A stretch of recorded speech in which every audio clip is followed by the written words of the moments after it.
Welcome again, dear listener. Tonight, you return to the soft edges of time, to the deep, drifting places where Earth remembers, as your body settles and your thoughts begin to slow. The world beneath you begins to shift, not with sudden motion, but with the slow, steady rhythm of ages. You are not just falling asleep, you are stepping back millions of years into a time when continents were whole, the skies were thick with warmth, and giant creatures walked beneath towering trees. The ground beneath them murmured, even then, with secrets. Close your eyes now. Let your breath become slow and easy, like the pulse of a planet. Let your thoughts become ancient winds that once blew across oceans long vanished. This is not only a story of dinosaurs. It is the story of movement, of change, so slow it was almost silent until it wasn't. You will walk through volcanic fire, through drifting lands and collapsing skies. You will witness how a planet reshapes its future, quietly, steadily, until everything shifts. This is a story of the Earth, of the sky, of endings and new beginnings. This is the story of how a world transforms. And so, we begin. Asterisk, you arrive in a world you've never known, but somehow it feels familiar, as if your breath has always carried the memory of this place. The Earth is one vast body, a supercontinent called Pangaea, stretched under a prehistoric sun that glows not too brightly, not too faintly, but warm enough to cradle life. There is no rush here. The wind is slow, thick with a scent of giant ferns and ancient soil. Trees older than Memory Creek gently in the breeze, their canopies stretching like green umbrellas across the sky. Beneath them, dinosaurs roam, not yet fearing extinction, not yet shadowed by fire or ice.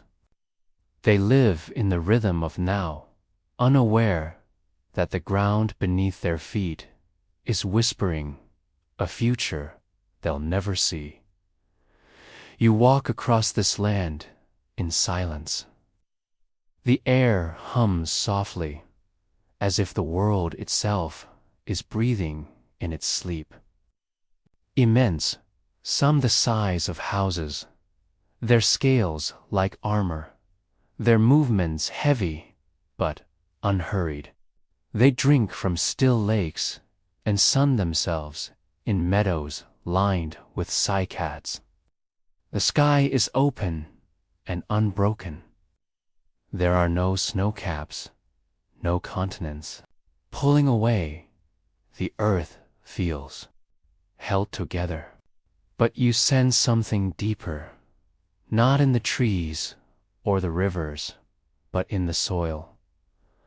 A slow unrest, a vibration so faint it borders on imagination. Yet it is there, pulsing, shifting, waiting. You press your hand to the ground and listen. With your ears, but with the quiet part of you that understands long before it explains. Beneath this massive landmass, tectonic plates drift on molten rock. Not fast, not loud, but steadily, like breath under a sleeping body. The crust is not fixed. It floats, it flexes, it cracks and folds over time. You can't see it yet, but this unity, this massive, ancient continent, is temporary. The earth, even at rest, is never still. Millions of years pass in a moment. You are still in the same place, yet everything has changed. The sun has risen and fallen more times than you can count, and still the land sleeps in a single piece. But small cracks have begun to form. Not enough to shake mountains, not enough to alarm the creatures above, but enough to set a story in motion, a story of drifting, of scattering, of climates undone. It doesn't start with a bang. It begins with pressure, gentle, invisible pressure. One plate nudging another, like two continents remembering they were once separate. You look to the horizon. What was once flat and familiar now swells into soft hills.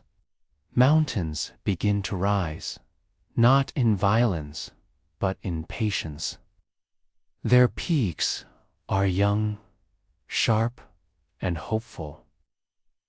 These are the silent builders of the planet's future, born not of destruction, but of pressure and time.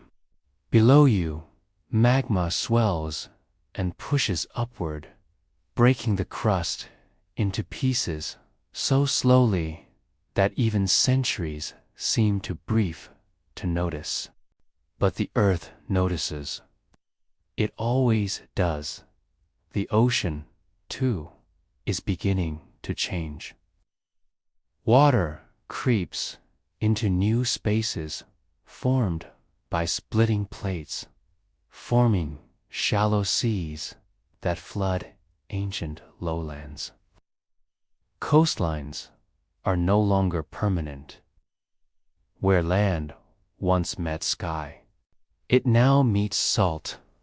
And where deserts once lay barren, rivers begin to wind their way through the bones of old terrain. You watch all of this unfold with a quiet awe, not because it is fast or dramatic, but because it is certain. This is how the planet moves forward, not by leaps, but by drift. You sit by a great lake, watching a long-necked sauropod drink deeply. Behind it, steam rises from a distant fissure in the ground, a quiet reminder that fire lives just beneath your feet. That no matter how peaceful the moment seems, the future is already stirring. You think about time differently here. You realize that change does not always come suddenly. Sometimes it creeps, wearing the mask of stillness. Sometimes it waits until no one is watching. Night falls, slowly and gently. The stars blink into view, their constellations unfamiliar. This sky has not yet been mapped. The air cools, and you lie down on the soft moss, listening again to that slow, distant murmuring in the earth's crust. It is the same murmur that will one day tear continents apart, raise mountain ranges, redirect oceans, and alter the paths of clouds. It will fracture Pangea into the world you know now, a mosaic of continents, each shaped by time, pressure, and fire. But that is still far ahead. For now, the land sleeps in unity. You rise again, days or millennia later. It's hard to tell in this stretch of time. In this world, forests still dominate, stretching for thousands of miles across uninterrupted land. Yet the air smells slightly different. Rain falls in places it didn't before. The lush becomes arid. The cool becomes warm. You see signs that the drifting has begun to matter, that the new arrangements of rock and water are rewriting the planets. Whether like ink on a shifting map, you travel west, where the crust is beginning to thin. New ocean basins form as plates move apart. Volcanoes rise from undersea ridges, shaping islands in slow, fiery blossoms. With each eruption, new land is born, raw, sharp, and steaming. These newborn lands are lifeless for now, but not for long. Life always finds a way. Even in the hottest corners of Earth, even here, you pause beside a ridge where two tectonic plates pull away from one another. The gap between them glows with the fire of the mantle, deep, ancient heat. It is strange to think that the surface beneath your feet is only a shell, and that below it the planet still churns. This movement, this slow, grinding pull, will widen oceans, raise entire mountain chains, and send entire species on new journeys across the globe. The dinosaurs continue their lives above it all, feeding, migrating, growing. They don't know their habitats are shifting under them, but the climate has begun to feel it. Ocean currents no longer flow as they did. Winds change direction. The distribution of heat around the planet becomes uneven. Some regions grow drier. What was once a sanctuary becomes a trial. And with each passing era, the pressure on life increases, not all at once, but gradually, like a quiet tightening, and still, the plates keep moving. You stand on what will one day be India, but now it is still tucked near Africa, waiting to break free. Someday, this land will crash into Asia with such force that the Himalayas will rise. But that's another story. For now, you watch as tiny fractures appear in the crust, invisible to the dinosaurs, but monumental in their consequences. You begin to understand that extinction is rarely a single event. It's a buildup of pressures, a layering of stresses, and sometimes what finally breaks a world isn't the last straw. It's all the quiet ones that came before it. The sky darkens again. A soft wind rustles the ferns. You lie down near a stream that didn't exist before, fed by rainfall, redirected by a newly formed mountain range. It burbles gently beside you, singing a lullaby in a language only the land understands. And as you drift toward sleep, you feel the stillness once more. But now you know better. It is not true stillness. It is the quiet part of change.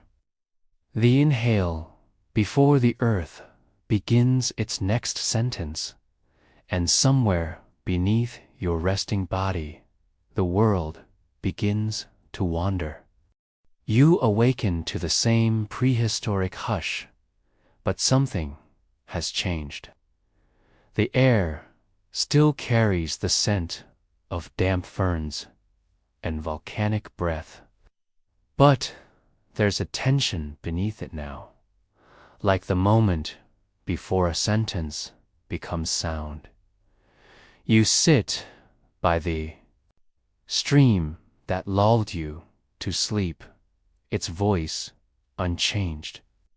Yet it carries a new urgency, as if the water itself senses the world is stirring. Beneath your resting body, the earth has shifted just slightly, like a sleeper turning in bed. You don't feel it all at once. You feel it in whispers. The ground feels no less solid, but the certainty beneath it is gone. Something invisible has cracked. Not violently, not yet, but with purpose. You press your hand to the soil and imagine a world map without borders, names, or colors. A single landmass stretches across the Earth's face, Pangea, whole, and vast, a planet cradling itself. But in this deep time, even wholeness carries the promise of unraveling. The Earth is not a canvas that stays still. It breathes, cakes, it moves, and now it begins to wander. You follow a crack, barely a shadow in the crust, as it grows, patient and precise. It doesn't race, it doesn't roar, but it is relentless. Like a whisper turning into a voice, the split deepens. One side pulls west, the other east. The land groans, slow and unseen. What once was unity becomes tension. What once was stillness becomes drift. You walk beside the growing rift, through forests so old they remember no predators, only sunlight and rain. You touch the trunks of giant cycads and conifers, their bark warm in the sun, their roots gripping land that no longer agrees with itself. The trees do not resist, they sway with time. But the animals, they begin to notice, not consciously, not in thought, but in instinct. Herds shift their paths. Birds alter their migrations. The world tilts just enough to unsettle even the wind. Pangea does not break in anger. It opens like a slow exhale, like a book whose pages must turn. South America starts to edge away from Africa. And though the continents are still neighbors, their foundations no longer embrace. You feel it beneath your feet, not a shake, but a suggestion, a yearning to drift, as if the land has grown restless from holding too much for too long. Oceans seep into the cracks, hesitant at first, then certain. A narrow sea begins to form, the earliest memory of what will become the Atlantic. It's nothing more than a shimmer now, a dream of water in the gap between lands. But the earth dreams in eras, and this dream will not fade. You stand at the newborn shore, watching the tide lap at stones no wave has touched before. The air feels fresher here, salted and bright. You run your fingers through the sand and realize this is new sand, new coastline. The world is making itself again. Insects buzz overhead. Dragonflies, the size of hawks, oblivious to the fault lines. But deeper down, the crust shifts like tired muscles after a long rest. Magma pulses in widening seams. Volcanoes rise like punctuation marks, their heat both destructive and creative. They write the Earth's next story in ash and basalt.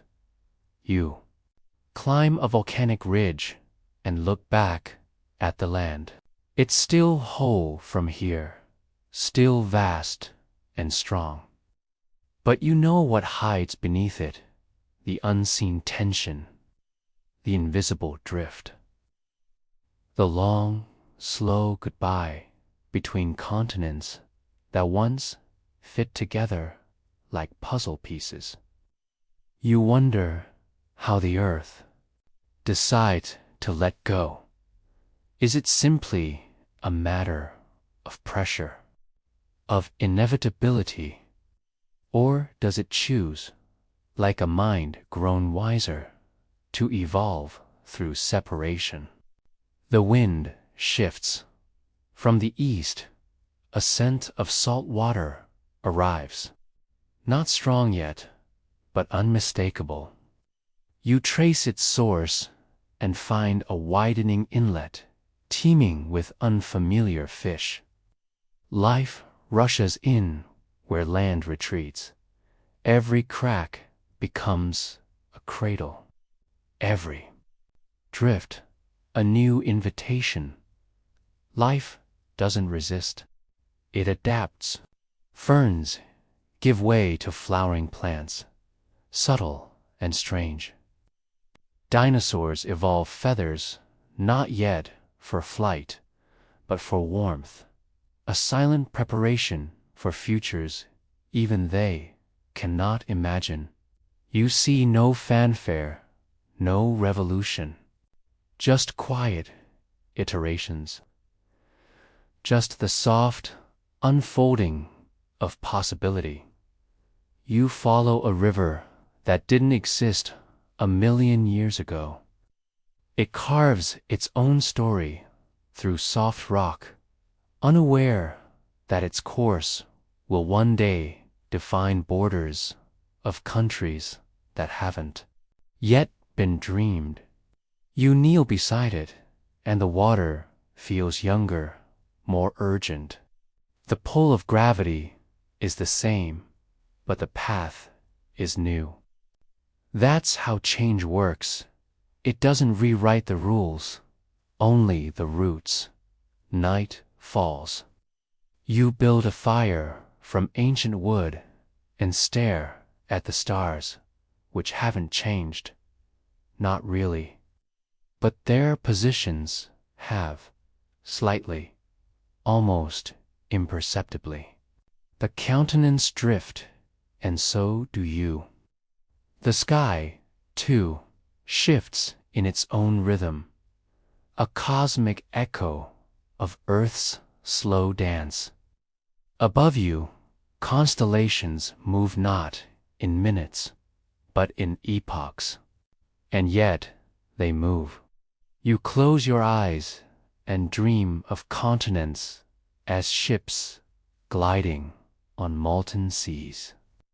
Each carrying stories, climates, futures. Some will collide, some will drift alone. Some will return in a dance to long for memory. You see India begin its journey northward. You see Australia unmoor itself and float like an island of forgotten thoughts. You see North America tilt westward, carving out the backbone of mountains yet to rise. You dream of collision, but not with fear. Collision creates. The Himalayas, the Alps, the Rockies, none would exist without continental wandering. Destruction and birth walk hand in hand across geological time. You begin to understand nothing on Earth truly stands still. Even in sleep, the planet breathes in motion. Dawn comes gently. Mist coils through the trees, and somewhere in the distance, a fault line widens by a fraction of a millimeter. You do not hear it, but the earth does. You walk toward it, following instinct rather than path. You step across ancient roots, over stones older than bone. The forest thins and the ground dips. There, before you, is the sea. It is still young. More idea than body, but it stretches across the horizon with confidence.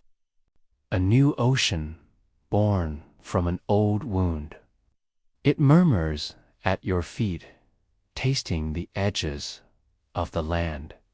You watch the waves and realize they are writing a new map, not on paper, but in pressure and patience. The air shifts again. Warmer, now humid. You sense the greenhouse world growing bolder. Rainforests thicken. Swamps expand. The earth, divided, becomes more diverse. Separation becomes variation. Every split opens space for invention. And so you walk. From what will one day be Brazil, across what will one day be the Atlantic, though now it is still a rift, a promise, to what will one day be West Africa. You walk across time, not distance, and you understand, wandering is not aimlessness. It is the search for something deeper, a way for the earth to learn more about itself. As night approaches, again, you lie down beside the sea that wasn't there before. The ground beneath you trembles faintly, not in fear, but in memory. The continents are still moving, still drifting toward destinies unseen. And as you close your eyes, the wind carries the scent of something different, not salt, but sulfur. A whisper from the deep earth. You do not know it yet, but a great rift will soon become a superocean. A hot spot will awaken beneath a wandering plate.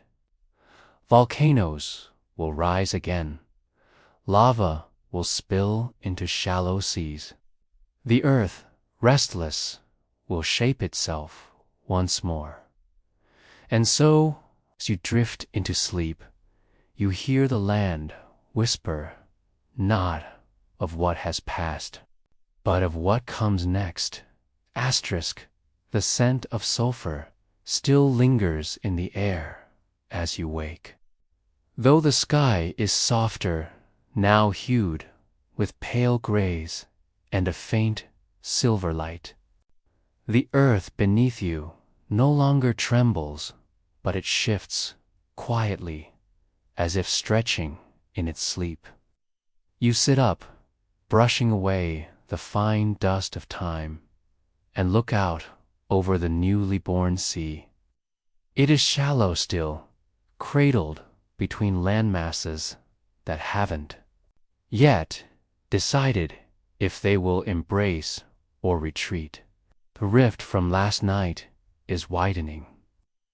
You remember how it hummed beneath you, and now the ocean answers that hum with a song of its own title and slow, like breath drawn deep into the lungs of the planet. You begin to walk again, not because you are restless, but because the world is. The land beneath your feet has become a mosaic of fragments. Once whole supercontinents are now curious puzzles, pieces scattered by the slow breath of geological time. And each piece's shifting plate draws the oceans with it, reshaping not just coastlines, but climates, too.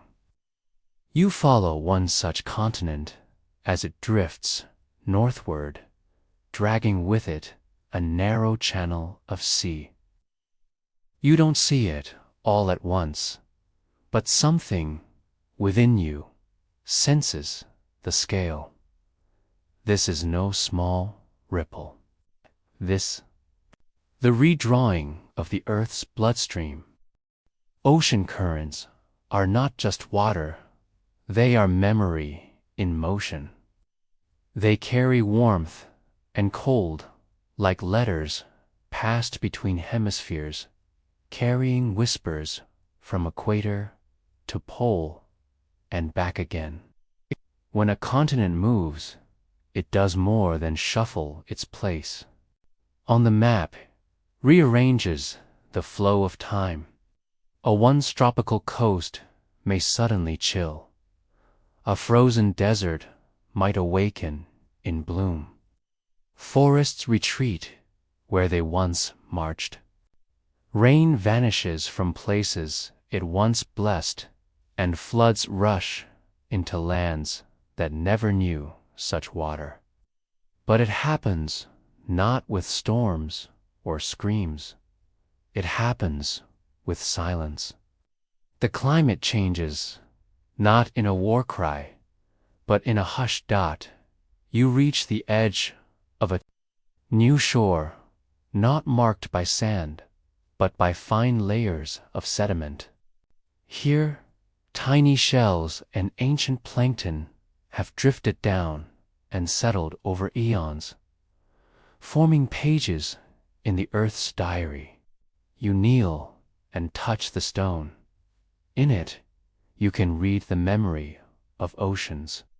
Warmer currents once flowed here, you realize, bringing not just heat, but life shoals of fish, coral gardens, drifting kelp forests. Now, the current has been diverted, and the warmth is gone. In its place, a colder stream arrives. Life shifts with it. The coral dies, but something new takes its place. Hardy seaweed, creatures from colder depths. The ecosystem rewrites itself, word by word, without fanfare. As you walk inland, the effect spreads like ripples. A rainforest begins to thin. Not quickly over millions of years, but steadily. Trees shrink. Canopies break apart. The underbrush grows sparse. Eventually, the lush green gives way to open grassland, then to scrub, then to dust. The sun has not changed, nor has the rotation of the planet. What changed was the direction of a single ocean current.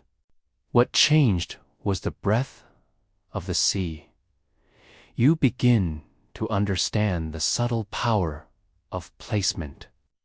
How a continent that shifts northward may become too dry, too cold, or too seasonal for its old flora to remain. How a continent that drifts southward might collect rains it never knew before. Deserts bloom, wetlands dry. The rhythm of wind patterns adjusts itself like fingers retuning a harp. The earth does not shout its changes. It composes them in silence. Somewhere, far to the south, a narrow isthmus forms between two drifting landmasses. You do not walk there, but you feel its echo, how this slim land bridge cuts the ocean like a knife, splitting the currents. What once flowed between oceans is now rerouted. The Atlantic gains strength, pulling warm, equatorial water northward. The Arctic begins to thaw. The Pacific cools in places that once simmered, all from a strip of land you could cross in a single day.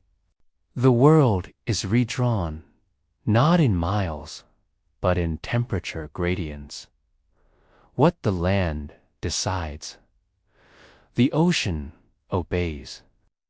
And what the ocean does, the sky remembers. You watch the sky change, not in color, but in character. Jet streams bend subtly. Storms shift course. Rain begins to fall on the western slopes instead of the eastern ones. Snow visits new mountain ranges. Glaciers retreat from some places and inch forward in others. All without drama. All in the slow, breathing pace of planetary rhythm. You walk under this sky, letting the quiet changes settle over you like snowfall. You wonder how long it takes for a species to notice when its world has changed, not in crisis, but in the mere rearrangement of currents along a coastline newly warmed by redirected flow. Mangroves begin to creep northward. They do not know they are pioneering. They are simply following the warmth, and behind them the creatures come. Crabs with bright shells, birds with long legs, fish that seek brackish nurseries. The map changes not by war, but by temperature. Not by kings, but by currents. Inland, the grasslands thicken again, but differently this time. No longer the wide savannas of old, but mixed temperate plains dotted with shrubs, striped by migrating herds. You see hoofprints pressed into ancient soil and realize how the movement of water shapes the paths of beasts. Where rain falls, life gathers. Where it vanishes, stories end. You sit beside a lake that did not exist in the last chapter of the earth. It formed because the rains returned pulled inland by the gentle call of a reformed current. You run your fingers through the water and feel its cool clarity. It reflects a sky that has no memory of the forests that once stood here. But in the shallows, young reeds grow. Frogs sing, dragonflies skip across the surface. Change has no favorites. It only listens to the instructions written in stone and sea dot. One night, the air grows suddenly colder. You huddle beneath a rock ledge and realize that the continent beneath you has reached a latitude it has never known. The sun's arc feels lower, the days shorter. The climate here was once tropical. Now it prepares for frost. Trees drop their leaves earlier. Animals grow thicker coats. The DNA of life responds to whispers from the sea and tilt of the earth, rewriting its code as if following an invisible script. You dream that night of ancient giraffes wrapped in wool, of fish with memories of warmer water, of roots that push deeper into colder soil. When you wake, snow lies across the ground, not deep, but enough to dust the landscape with memory. You follow it, not to escape, but to understand. The snow crunches under your feet with the sound of slow revelation. You are walking through the quiet consequences of rearranged oceans, through valleys carved by rerouted wind, through climates not born of catastrophe, but of shifting context. And that, perhaps, is the greater revelation that the earth does not need disasters to transform. It only needs time. At the edge of a wide plain, you find fossilized leaves thick, broad, the kind that only grow in warm, humid air. They lie buried beneath a thin layer of volcanic ash. Above them, the ground is dry, hard, and cold. A story told in layers. You sit for a long time, reading without words. The past is always beneath your feet, and the ocean's hand is always just offshore, drawing its lines with invisible ink. Later, as you walk again, you feel a change, not in the land, but in yourself.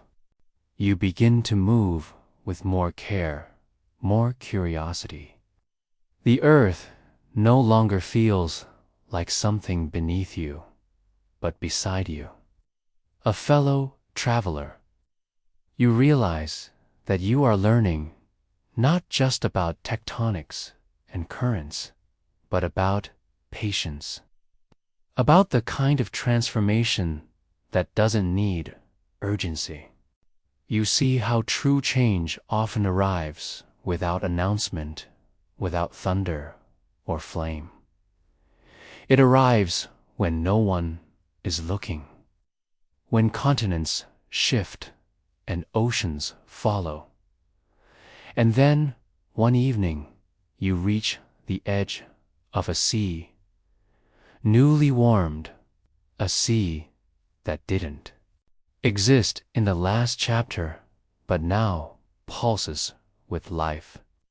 Plankton bloom in spirals near the surface. A reef begins to build itself from calcium and dreams. The warmth draws storms, now quiet at first, but promising power in future chapters. You sit beside this newborn coastline, listening to the hush of waves that echo from a rearranged past. You know the climate here will not stay the same. It never does. But for now, in this moment, it balances on the knife edge of change. The stars appear, and with them, the feeling that something else is stirring, not just in the ocean, but beneath it. The deep, the hidden.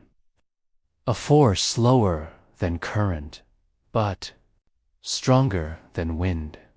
You lie back on the cool ground, watching the constellations shift across the sky. You think of deserts that used to be forests, of tundras that were once seas, of how every climate, every ecosystem, is a temporary arrangement in a long conversation between land and water. You do not yet know that beneath the ocean floor, currents are stirring within the mantle itself, that plumes of heat will soon reshape what you see above.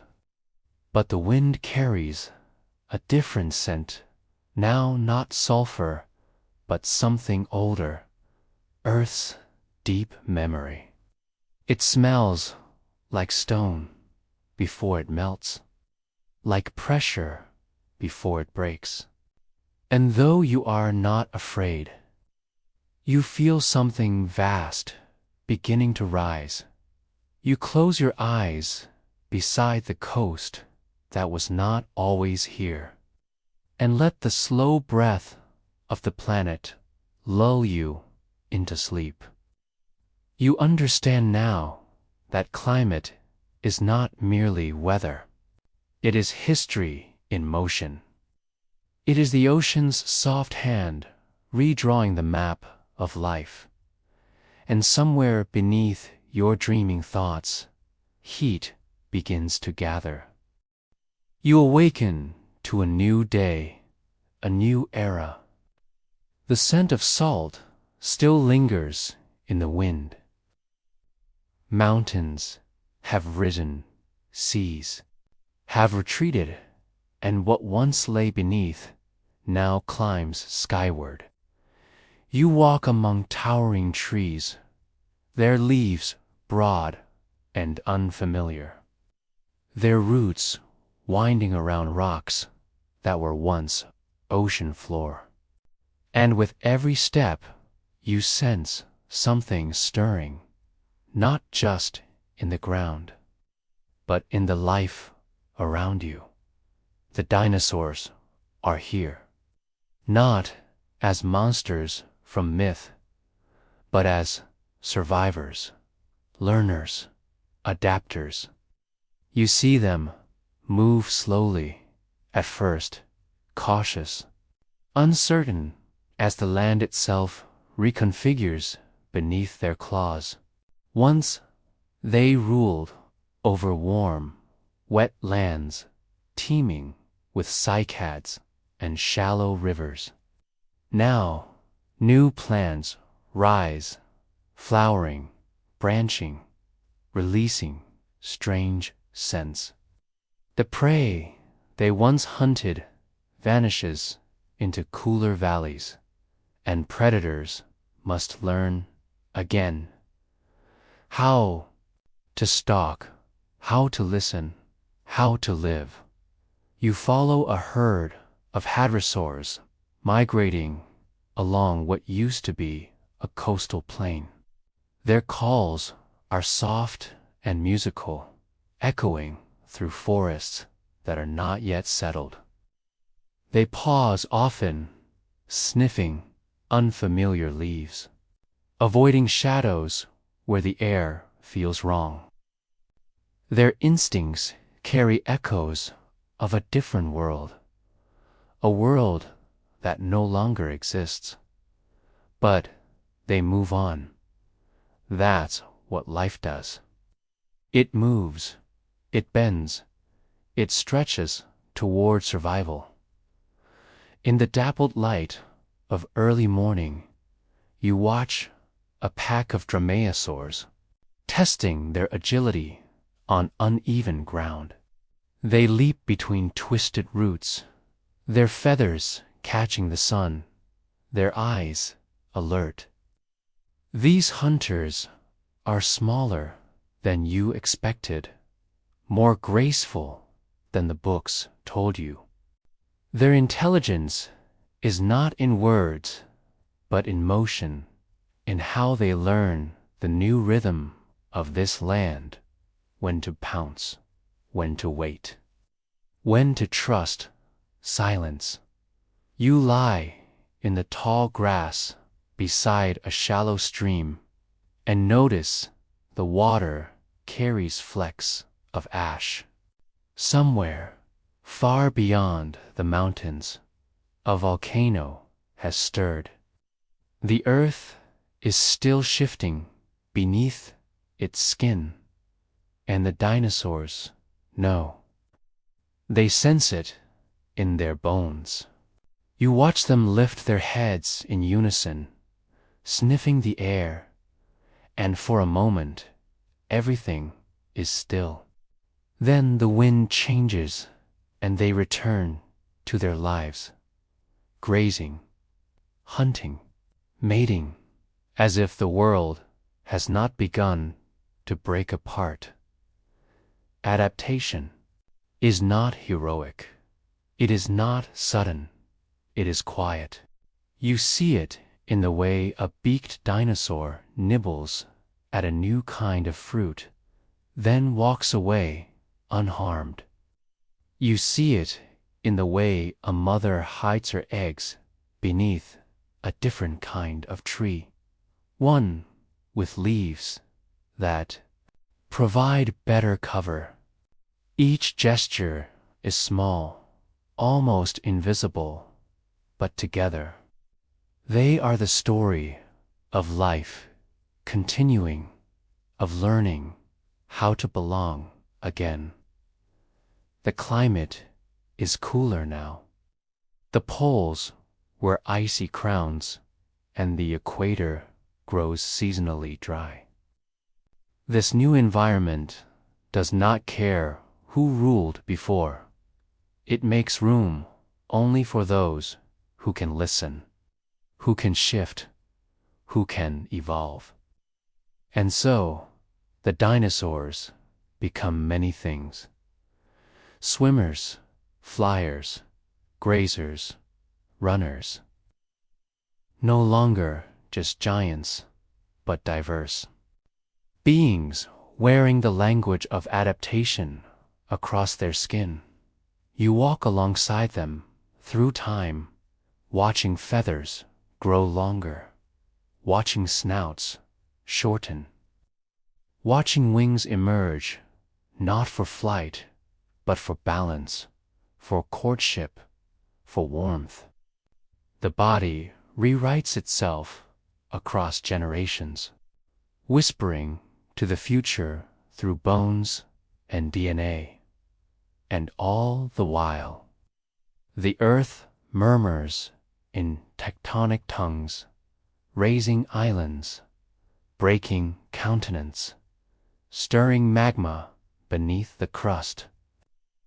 The stage never settles, and the actors keep moving. You sit on a cliff edge now, where you can see the bones of the land, strata laid bare by erosion, colors stacked like chapters of a forgotten book. Fossils peek out from sediment like memories. Some are familiar, some are strange. Each is a record of a choice made in silence, to stay, to change, to survive. You run your hand along a stone that was once the rib of a sea creature, now resting 1,000 miles from the nearest ocean. And you wonder how much of adaptation is memory, how much is accident. The sun begins to set, casting the forest in gold and umber. A young dinosaur calls to its siblings, the pitch of its cry echoing across a field that will, in millions of years, become dust beneath human cities. You listen not just with your ears, but with your whole body. Because now you understand, this isn't just about survival. It's about imagination. Life doesn't simply endure. It invents new ways to continue. As night falls, you notice a shift in the air, cooler, quieter. The stars return, ancient and unchanged, though the stories beneath them keep evolving. You lie back and close your eyes, hearing the rustle of ferns and the distant rumble of shifting plates. In your breath, you carry the scent of volcanic ash and blooming flowers. In your heartbeat, the pulse of a world that never stops changing. You do not know it yet. But some of these dinosaurs will become birds. They will rise into the skies, shaped by the same winds that once bent trees and carried pollen. Others will vanish, leaving only bones and questions. But in this moment, as the land darkens and the night deepens, you understand what it means to adapt, not as a choice, but as a rhythm, a heartbeat that echoes across time. And as sleep gathers at the edges of your thoughts, you feel the weight of deep time settle gently on your chest. You feel the warmth of the earth beneath you, still breathing, still shifting, still dreaming.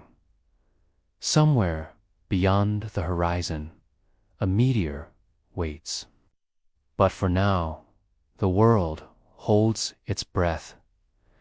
Asterisk, asterisk, the earth beneath. You dreams in fire. You do not see it, not at first, only feel the warmth deep within the stone, like the slow exhale of something ancient and vast. The crest lies still, a cracked shell resting above a molten core, and yet below, heat moves like thought through the mind of the planet. It curls and coils in chambers older than memory, in rivers that glow without light. You rest your body against the land, quiet and listening, and in that silence, you begin to hear the breath of volcanoes. You are still in the world of the dinosaurs, walking alongside shadows that stretch across fern-filled valleys. Their calls echo through the dusk, familiar now, like the ticking of a distant clock. These giants continue to adapt, as you have seen, reshaping themselves to match the shifting trees and changing seasons. They move with the rhythms of wind and rainfall, with roots and rivers. But something deeper now stirs, not on the surface, but below, beneath the crust of the Indian subcontinent. Pressure builds. You drift across the prehistoric landscape toward what will one day be called the Deccan Traps.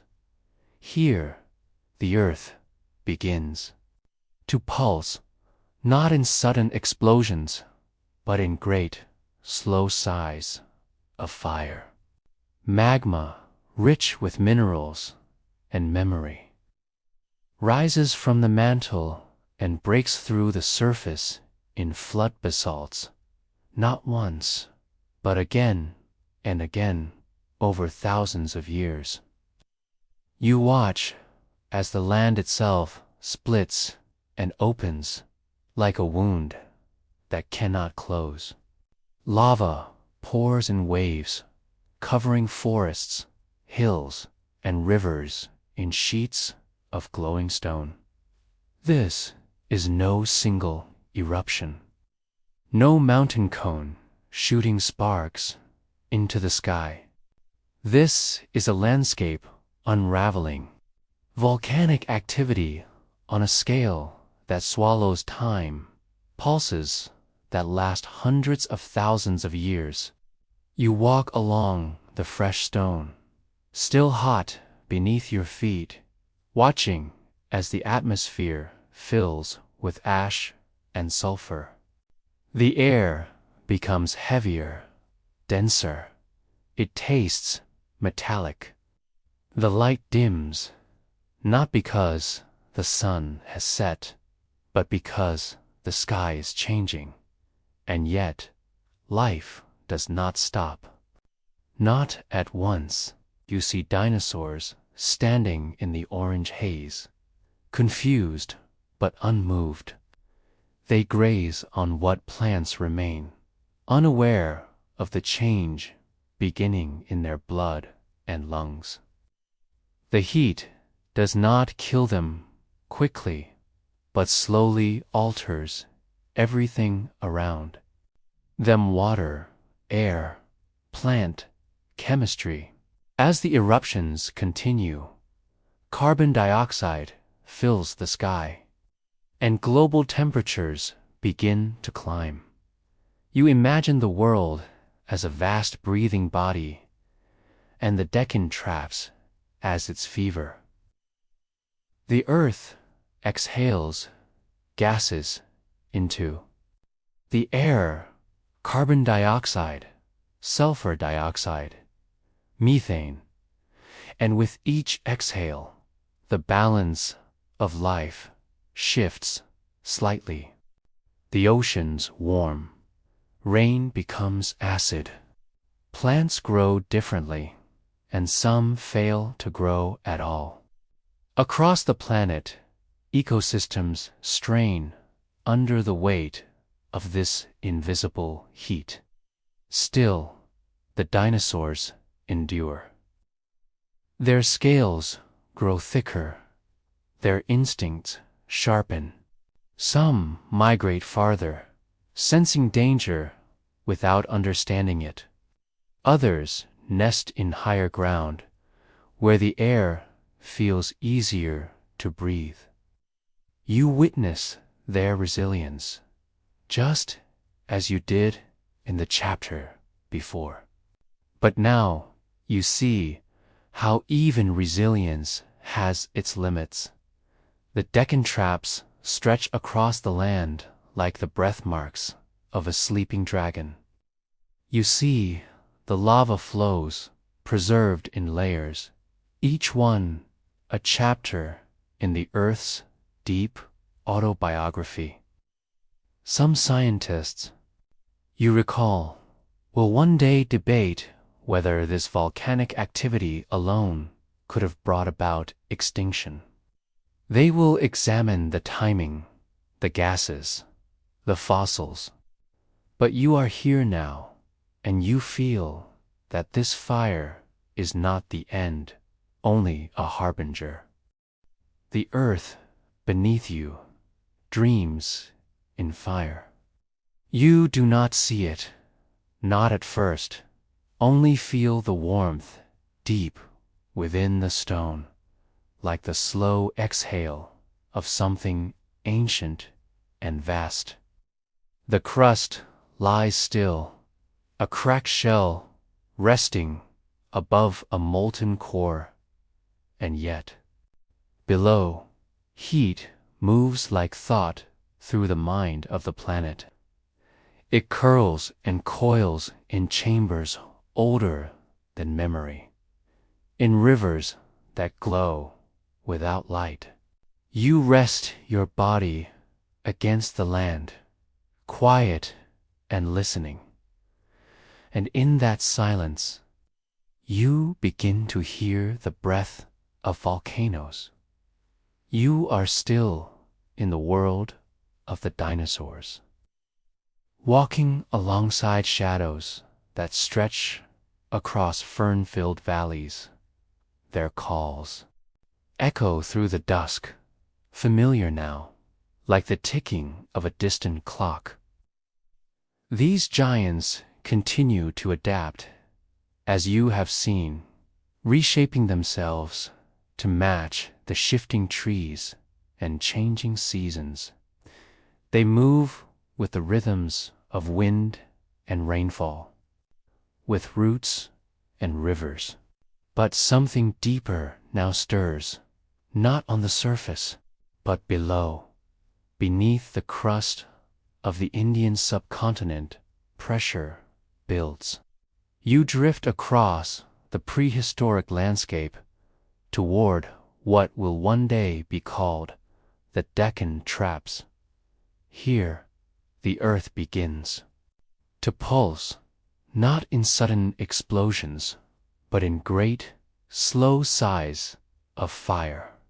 Magma, rich with minerals and memory, rises from the mantle and breaks through the surface in flood basalt, not once, but again and again over thousands of years.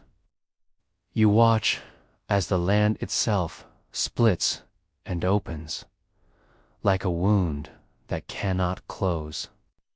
Lava pours in waves, covering forests, hills, and rivers in sheets of glowing stone.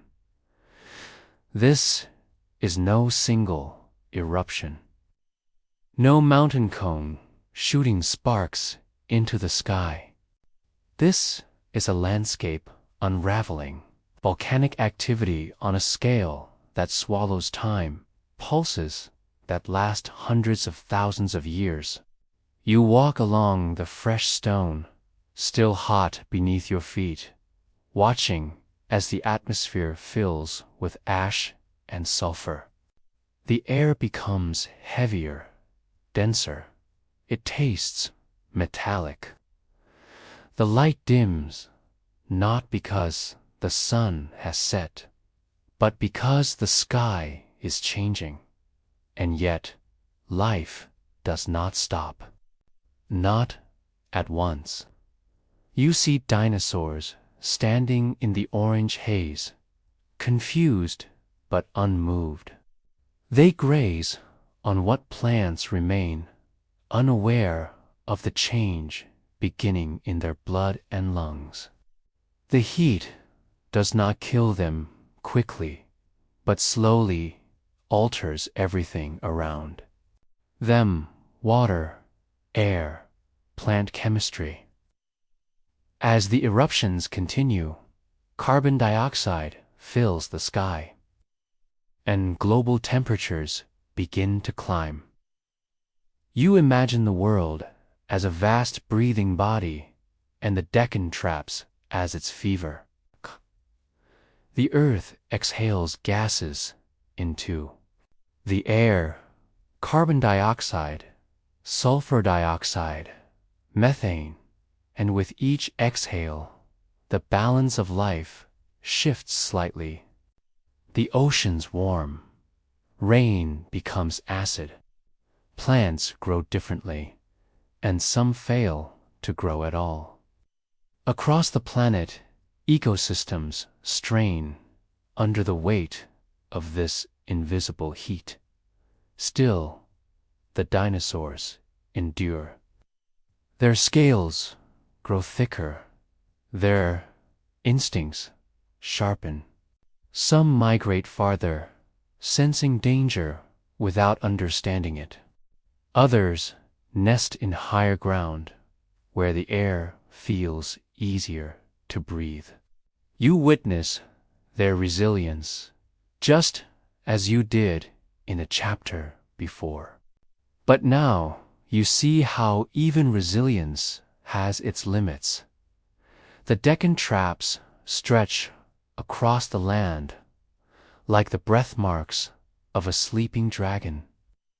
You see the lava flows, preserved in layers, each one a chapter in the Earth's deep autobiography. Some scientists, you recall, will one day debate whether this volcanic activity alone could have brought about extinction. They will examine the timing, the gases, the fossils.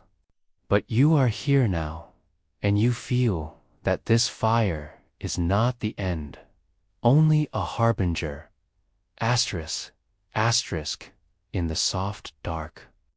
You notice how the light has changed. It filters through ash, making the air appear thick and sepia-toned. You reach out and touch a leaf. It crumbles, dry and dusty, robbed of its strength. Insects lie still beneath it. A stream nearby bubbles with an unnatural froth. You kneel beside it and see the way the water shimmers with chemicals unseen in earlier times. And still, the lava rises. The pulses of eruption do not stop. They arrive in waves, sometimes centuries apart, sometimes closer. Each pulse releases more carbon, more ash, and the longer it goes on, the more the climate shifts. You hear the forests change their voice, birds fall quiet, tree canopies shrink.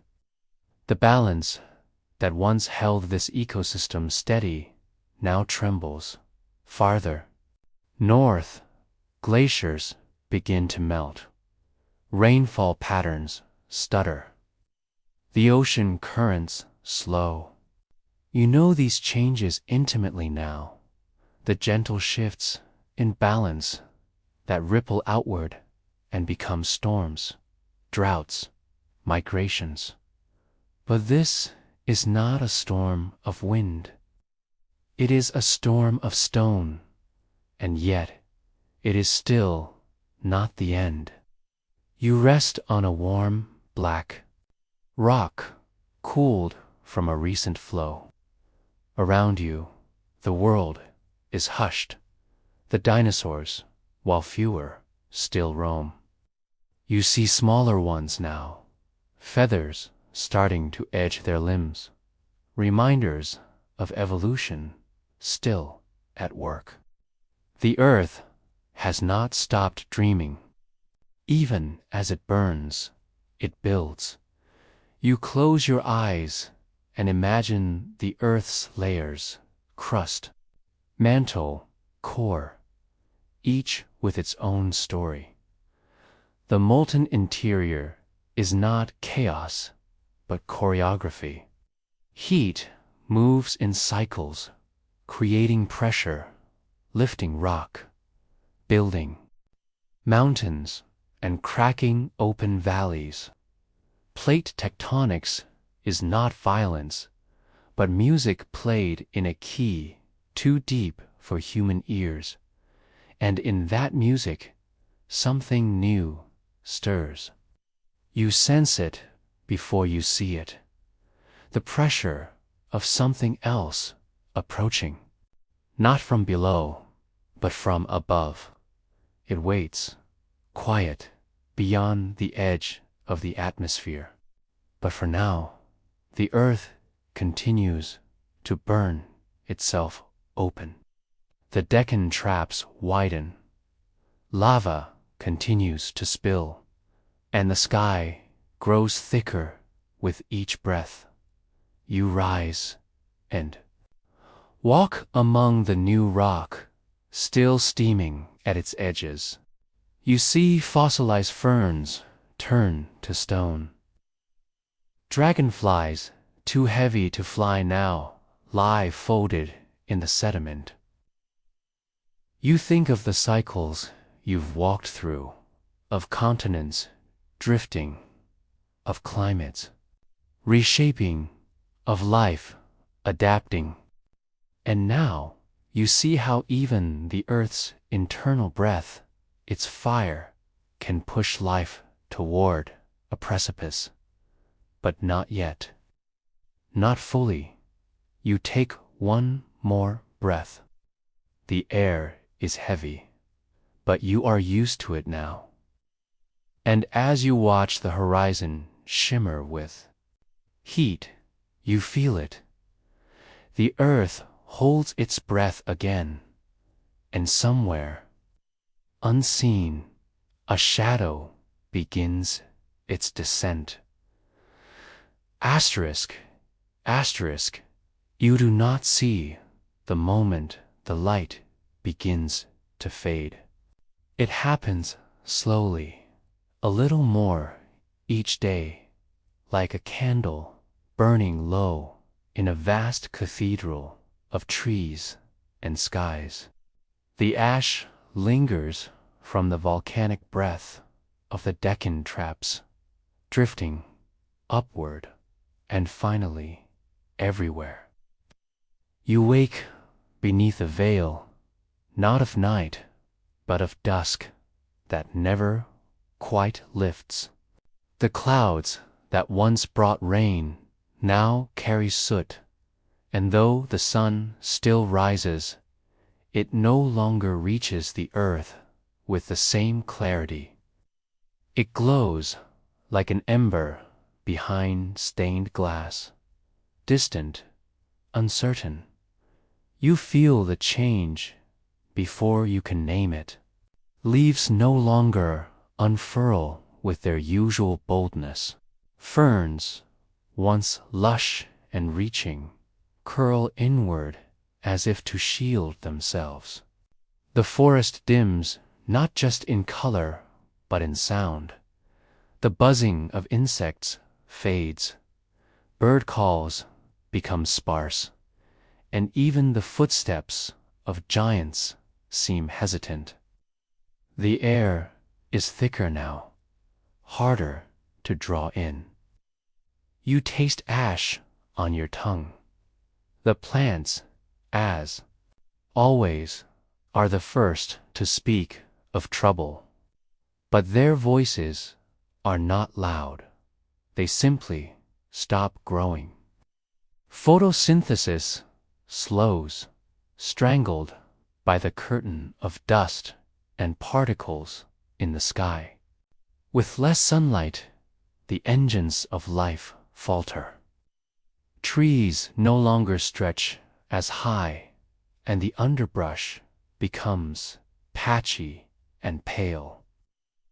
You bend to examine a flowering plant and realize it has forgotten how to bloom, and with the plants go those who feed. On them, the great herbivores, the long-necked sauropods, the horned triceratops, move more slowly now. Their hunger grows while the forests shrink. Their bodies, once mountains in motion, grow thinner. They look to the sky, but there is no answer, the predators, to feel the shift. There are fewer herds to follow, fewer calls echoing across the plains. The Tyrannosaurs prowl quieter territories, their roars less frequent, their steps more cautious. Hunger pulls at the order of things, and you sense a delicate balance teetering. Life does not collapse all at once. It frays slowly like a tapestry, pulled thread by thread. You walk beside a shallow lake, once alive with dragonflies and frogs. Now, its surface is coated in a film of ash. A stegosaurus kneels to drink, its tongue curling through the gray. You wonder if it notices the difference. Perhaps it remembers clearer water. Perhaps not. But it drinks anyway, because it must. Above, the sky shifts between strange colors. The usual blue has given way to bruised purples and soft grays. Sunsets, when they appear, burn crimson, casting long shadows that feel more like memories than light. You feel like you are walking inside a painting that is slowly losing its pigment. The insects vanish quietly. Without flowers to pollinate, many have no purpose. Without leaves to chew, their tiny mandibles fall still. Some go underground, burrowing into cooler soil. Others simply do not return. And though they are small, their absence is immense. You notice it in the silence, the stillness of mornings that once buzzed with life. You follow the trail of a family of hadrosaurs. Their footprints are shallower now. You remember when they danced through meadows of cycads, their calls like music. Now they move steadily, their eyes scanning, their heads low. They eat bark when they can find it, and you see sap dried into amber where it once flowed, fresh thought. The ash falls in fine sheets like snow without joy. It gathers in crevices, on leaves, along the backs of the living. You brush some from your shoulder and watch it swirl into the dim air. The world is softening, not in gentleness, but in a loss of definition. Edges blur. And yet, there is no panic. The animals do not scream. The plants do not thrash. Extinction, in this moment, does not feel like fire or fury. It feels like forgetting. Like the earth turning the page of a long chapter without knowing how the next begins. You rest against the trunk of a scorched conifer, your fingers brushing its bark. You remember when it stood tall and vibrant. Now it leans, its top scorched by unseen heat, its cones dry and unopened. You wonder if any seeds remain inside, waiting for some signal to sprout again. Somewhere beneath the surface, the earth is still stirring. The magma that fed the Deccan fires does not sleep deeply. It shifts in unseen chambers, preparing, perhaps, for another breath. But the sky, it speaks more clearly now. The veil of ash is growing denser, and with it, the dreams of life grow thinner, You meet a feathered raptor perched on a crumbling cliff. Its eyes are bright, but its feathers are dulled with dust. It watches you with curiosity, or maybe confusion. You wonder if it too feels the weight in the air, if it too waits for something unnamed to end or begin. The oceans are not silent either. Currents shift as winds change, as temperatures drop in unseen pockets of the globe. Coral reefs begin to dim, the waters turning murky with runoff and falling ash. Creatures that depended on warmth and clarity now struggle in the cooled and darkened seas. You sit at the edge of the world, or what feels like it.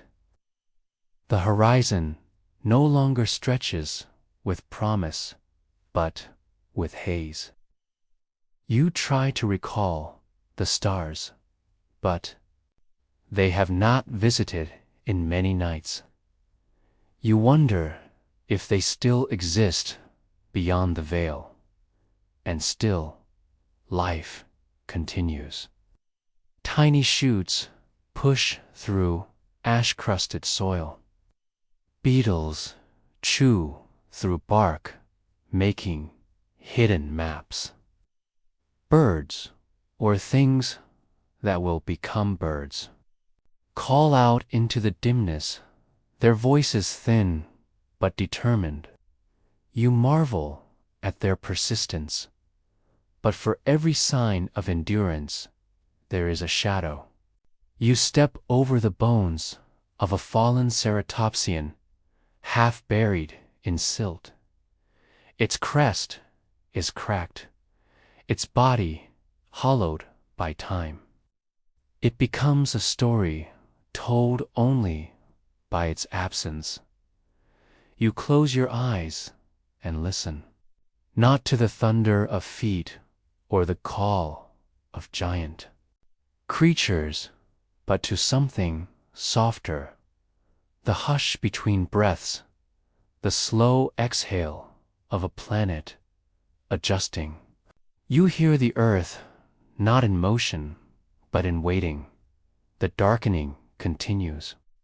The plants that remain now grow sideways, chasing the faintest light.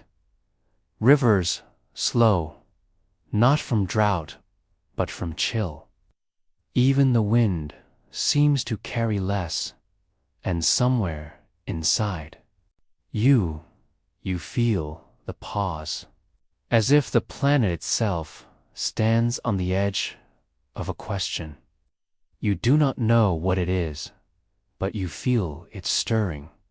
You wonder how close the future might be. You wonder if the sky can grow any darker. And as you lie down, the ash settling like snow on your shoulders, you understand the world is not ending yet. It is holding its breath, and far above you, hidden in that breathless sky, something ancient and fast is already on its way. Asterisk, asterisk, you wake to silence so deep it feels like the world has forgotten how to speak. The air is still, heavy with ash and quiet with anticipation. Light filters through the clouds like a faded memory, pale and weak, and your breath hangs in the air longer than it should. You sit up slowly, brushing cinders from your skin, and feel the subtle tension that hums beneath the ground. It is not the kind of tension that warns of thunder or shifting plates. It is something else, something waiting, You have lived through fire and darkness, through skies smeared with soot and forests stripped to their bones. You have walked with giants and felt the weight of survival resting on every living thing. But now, something different gathers beyond. The veil of clouds, not born from the earth, but falling toward it. You walk toward the nearest rise, where the land opens like a wound into the horizon. The wind carries whispers of the upper atmosphere, a new smell, cold and metallic, laced with ion and dust. Above you, beyond your reach, beyond even the memory of the tallest trees, a shape moves faster than anything has ever moved before. It does not roar. It does not crackle with thunder or scream through the sky. It simply tears through the air in silence, too fast for sound to follow. You don't see it right away. You feel it first, not in your ears, but in your chest. Ripple like something brushing against the fabric of the world. The animals feel it too. Somewhere far behind you, a herd begins to move, not running, but retreating with instinctual unease. Birds take flight only to turn in widening spirals, confused. You follow their gaze and finally glimpse it, a speck of light cutting through. The heavens, small but absolute dot, time folds around that light. It doesn't seem to fall, but to unwrite distance. One moment, it is part of the sky. The next, it is the sky's undoing. You do not have words for it, not even metaphors. It is not a star, not a god, not a bird. It is gravity's promise fulfilled. Okay. And when it reaches the atmosphere, the world around you goes white. There is no sound, no warning. Fall, but you don't remember falling. You cover your head, but you do not remember lifting your arms. When the shockwave arrives, it carries more than air. It carries heat, sudden and merciless.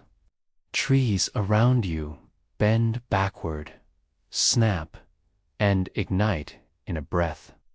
The very ground seems to lurch, not as a quake, but as if the earth itself gasps and recoils. You are no longer in the time you knew. The impact happened far from here, on the other side of the world's curve, near a place your kind will one day call Chicxulub. But distance means little when the planet itself shakes.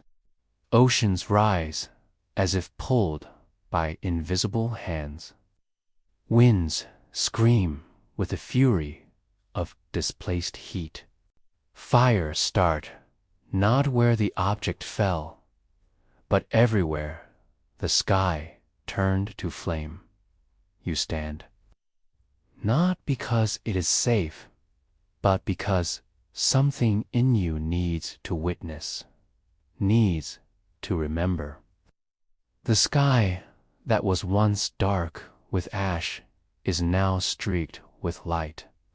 Again, not from the sun, but from 1,000 fragments of superheated rock hurled high into the atmosphere. They fall like burning tears, setting fires in their wake. A rain of flame You walk through forests that are no longer forests. Leaves have become smoke.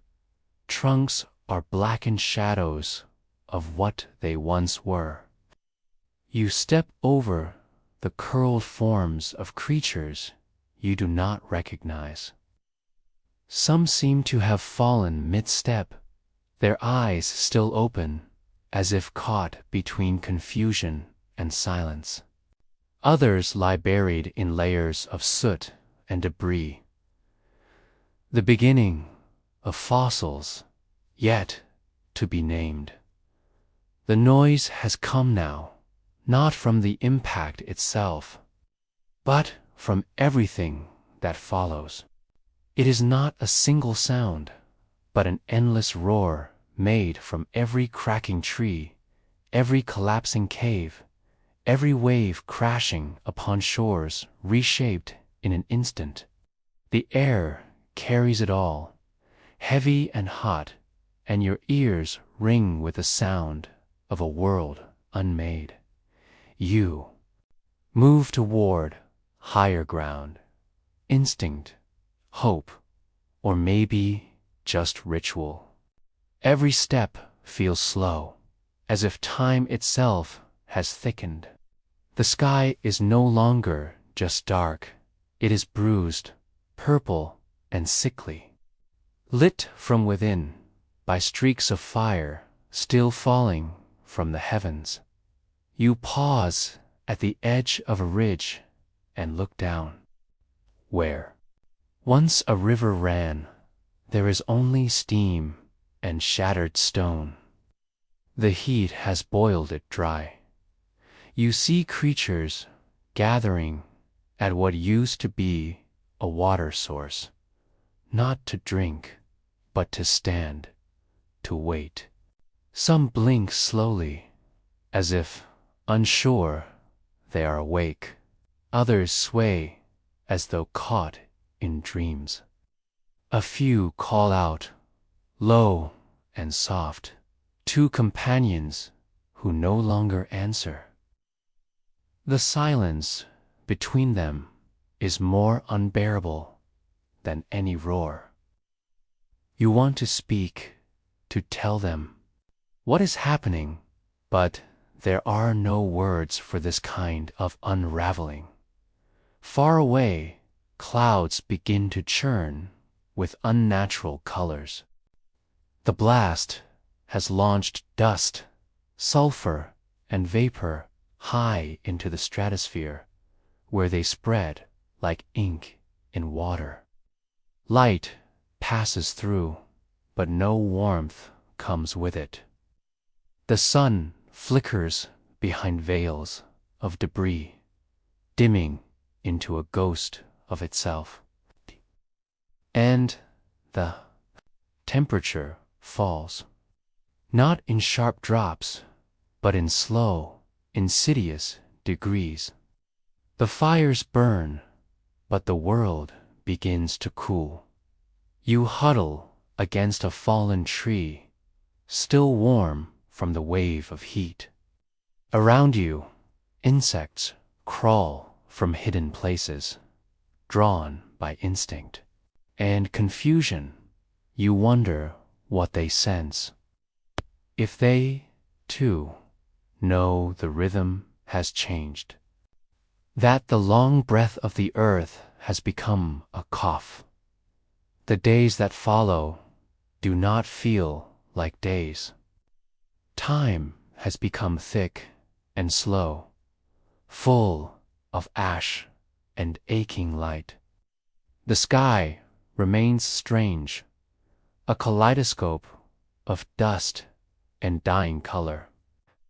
Quickly now, and they stay longer. You lose track of the moon.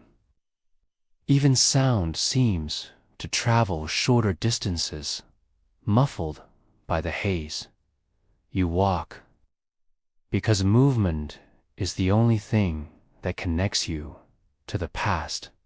The land you knew is unfamiliar, but some echoes remain. The curve of a hill, the shape of a canyon, the scent of burned pine. You pass herds thinned to fragments, families of creatures reduced to one or two wandering shapes. Their eyes no longer search, they simply exist. Only silence. One day, if it is a day, you find a clearing that used to be a nesting ground. Shattered eggs lie half buried in ash, their shells delicate and beautiful. Even now, you kneel and brush one clean. Inside, the curve of a beak, a promise never kept. You place it gently back where you found it. You sit for a long time, not because you are tired, but because stillness has become a way of understanding. The world around you does not scream or rage. It mourns, quietly, in small absences. A missing call, a fallen feather, a hollow burrow that will not be filled. And through it all, you feel the weight of what has changed. Not just the loss of creatures, but the unraveling of relationships. Pollinators without plants, predators without prey, forests without shade.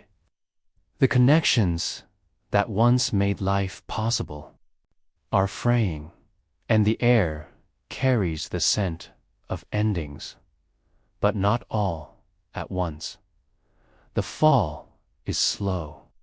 Some creatures linger, adapting to the cold, to the dark, to the changed winds and silent nights. You see them, small, clever, persistent. They find cracks in the new world and make homes there. They hide beneath the frost-bitten leaves and wait for something to shift.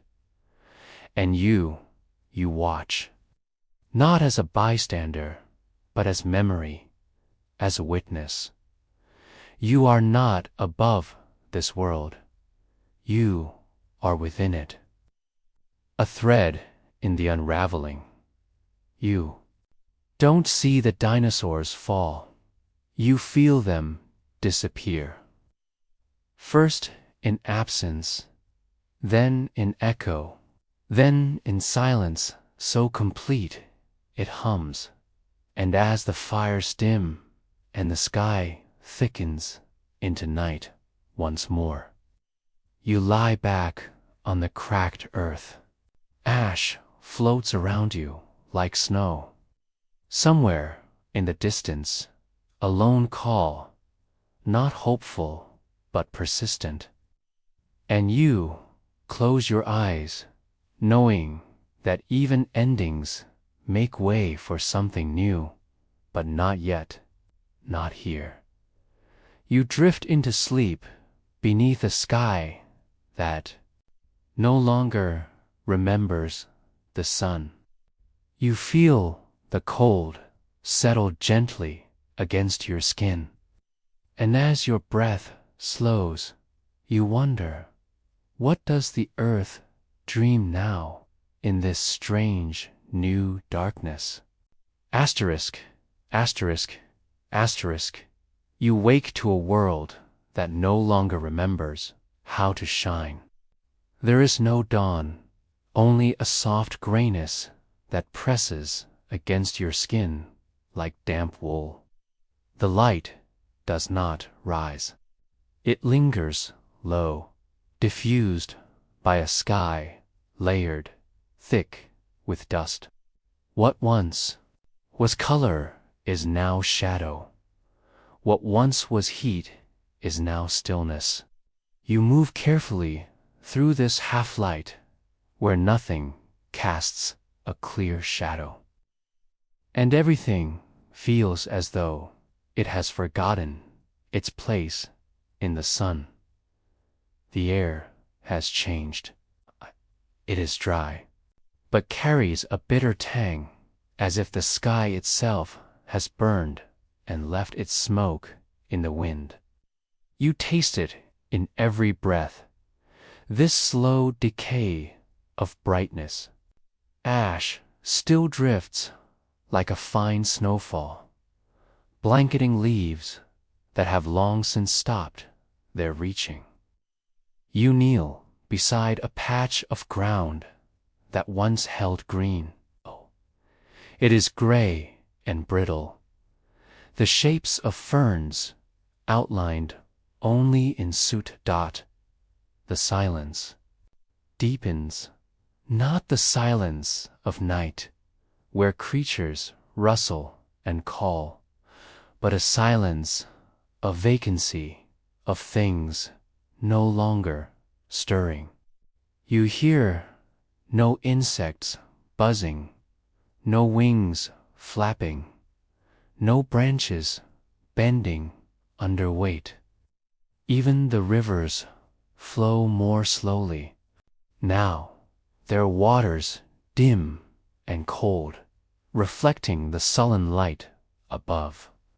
You place your hand in one, and it feels like touching memory, distant, uncertain, slipping past. The food chain is unraveling, but not loudly. It fades thread by thread. Plants, unable to photosynthesize, wither in place. Herbivores grow thinner, their eyes wide and hollow. You watch them wander through the twilight, sniffing at bark, licking at stones, as if hoping for some forgotten flavor of survival. And behind them, predators follow more slowly, gaunt and reluctant, as if unsure whether the hunt is still part of their purpose. You walk through this dimming world with careful steps, not wanting to disturb the delicate balance of waiting. It feels as though everything is pausing, not in rest, but in resignation. You pass the body of a small reptile curled beneath a stone. It looks as if it only just fell asleep, its limbs tucked close, its eye half open. But it will not wake. You cover it with a leaf that no longer breathes. Time stretches oddly here. Days and nights blur into one extended dusk. The rhythm of the earth has changed. Without sunlight to mark time, life begins to forget how to count it. You no longer know what day it is, only that the air grows colder and the waiting longer. Somewhere high above the dust, the stars still burn, but they are no longer a part of your sky. You find a watering hole, now shrunk to a silvery puddle. Around it, tracks circle like ghost signatures, birds that no longer fly, mammals that no longer drink. The edges are marked with fallen leaves and bones, all softened by layers of dust. You sit beside it, watching ripples that come not from fish or breeze, but from the slow settling of the sky into everything it touches. Insects, once the smallest architects of life, vanish first. Without plants to feed on or pollinate, they disappear into the silence. And with them go the rhythms they helped create, the buzz of wings, the humming in the grass, the soft tapping in the trees. You walk through forests that still stand, but no longer live. Their trunks hold fast, but their canopies are ghosted. Over each branch a gesture of memory, and yet some things remain. Fungi creep upward from fallen logs, feeding on the dead. Moss clings stubbornly to stone. Microbes work invisibly in soil, breaking down what once thrived. Life, though silenced, does not vanish completely. It lingers in the creases in the overlooked corners. It whispers in the rot. You encounter a herd of dinosaurs, small, bird-like creatures, feathered and wary. Their movements are cautious, their numbers fewer than before. They peck at the ground, testing it for sustenance, their eyes scanning a horizon that no longer promises safety. You crouch to watch them, and one turns to look at you. In its gaze, you see neither fear nor hope, only the instinct to continue, fragile and stubborn. The mammals are quieter still. Nocturnal by habit, they are better suited to this muted world. But even they begin to falter. You see their tracks around the bases of trees, their burrows sunken and cold. A mother clutches her young in a hollow, eyes wide with the knowledge that something essential has shifted. Her breath is slow, deliberate, each exhale a measure of time. The seas are changing, too. With less sunlight, the ocean's surface cools and currents shift.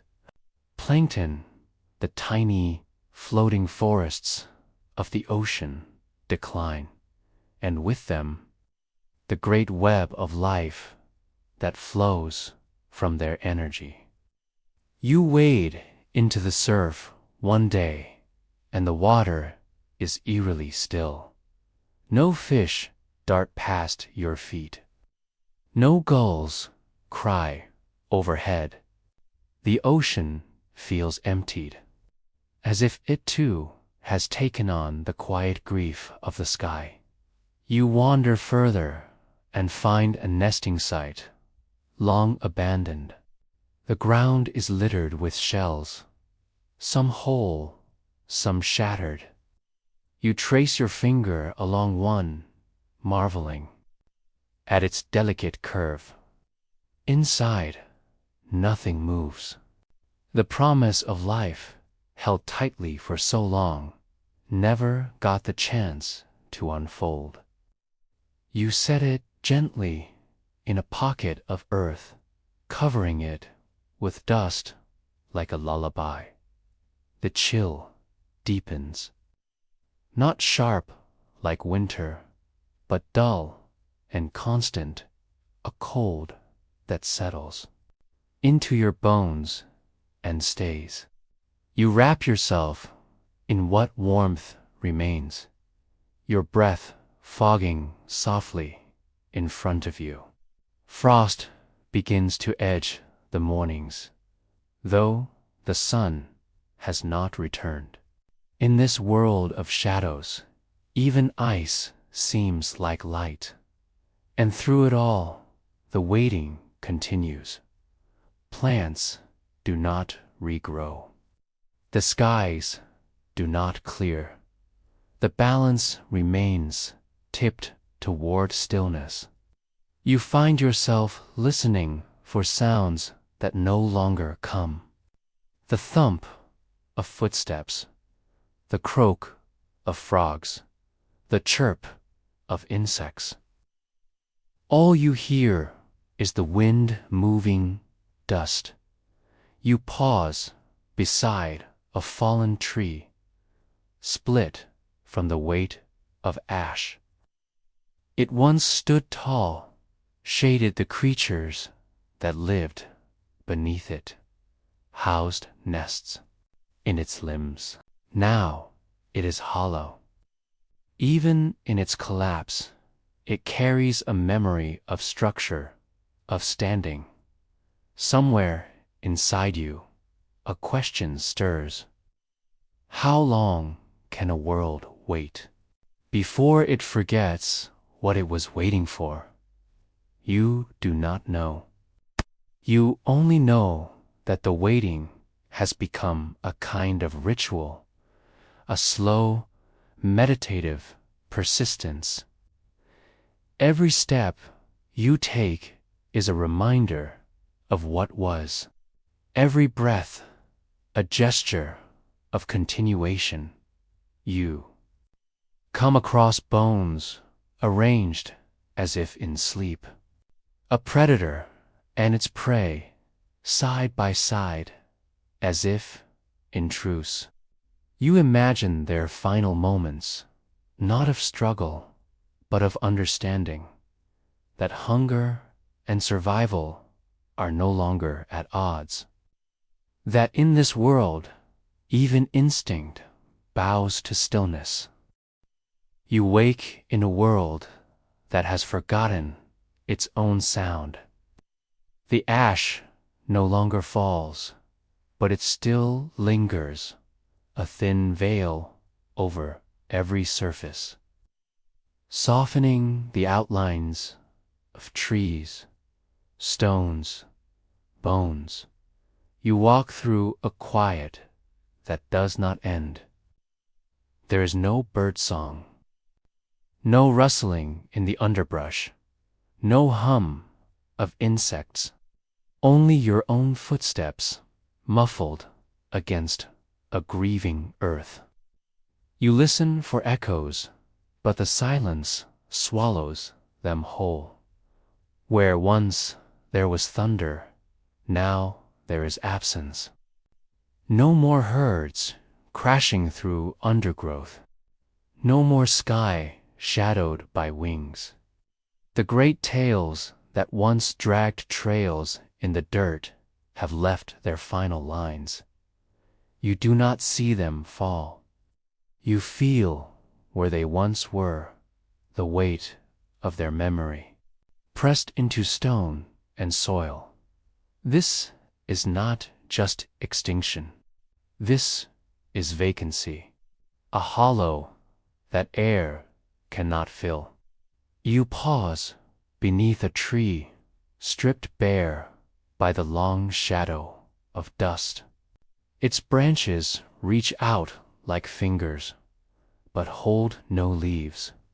It remembers something, perhaps wind, perhaps fruit, but it no longer participates.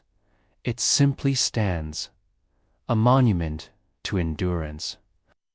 You rest your hand against its bark and feel the grain of stillness in the valleys where rivers once flowed. Mud has hardened into cracked mosaics. Pools evaporated long ago, their edges etched with salt like forgotten tears. You kneel and touch the earth. It crumbles softly, as if sighing in relief that someone still cares. Here and there, small impressions remain, footprints fossilizing even as you stare. A pause captured forever, a final step, a last breath. Yet, even in this silence, life does not vanish completely. It retracts, it hides, it shelters deep in the soil, in caves, in the undersides of leaves that cling to thin twigs. You notice fungi creeping along logs, recycling the dead into possibility, like an etches green lace on stone. Somewhere, a beetle clicks faintly beneath the bark. It is not much, but it is not nothing. You move through this new world like a listener in a hall where the orchestra has departed. You sense the chairs, the stands, the echoes of a last note held a moment too long. You wonder if the conductor will ever return. But perhaps that is not the question anymore. Perhaps the melody must be rebuilt from silence. The sky remains dim. The great dust veil still stretches across the heavens, thinner now, but wide. You squint and think you see light behind it. Not sunshine, exactly, but the suggestion of warmth, the promise of color. But promises do not feed the hungry. The plants that begin to emerge do so hesitantly. They are pale at first, reaching sideways, stretching toward the memory of light. You find a fern curled tight, a green spiral nestled in ash. You crouch beside it, tracing its edge with your finger. It shivers slightly. It is alive. This is how return begins, not with drums, but with whispers. Not with masses, but with individuals. One leaf, one root, one breath. You feel them scattered like soft seeds through the land, small resistances against the end. You feel no joy. Exactly, it is too soon, but you feel something gentler. A kind of reverence. You follow old migration paths, now overgrown. The footprints that marked them are long gone, but the land remembers the patterns. You walk as the herds once did, though alone. The horizon glows faintly, not from the sun, but from reflected memory. You are not lost. You are simply between dot in a dry lake bed. You find bones, many bones, arranged not by hand, but by the randomness of collapse. Some are nearly buried. Others gleam oddly clean, like ivory monuments to what once was. You sit among them and close your eyes. There is no wind, but you imagine one, gentle, warm, rising from the far side of silence. The food chain is broken. The great loops that once linked plant to grazer, grazer to predator, predator to scavenger, all unravel. The loops become lines, and the lines snap.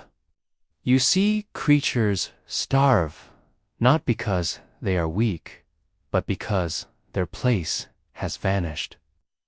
You see ecosystems searching for balance where none can yet be found.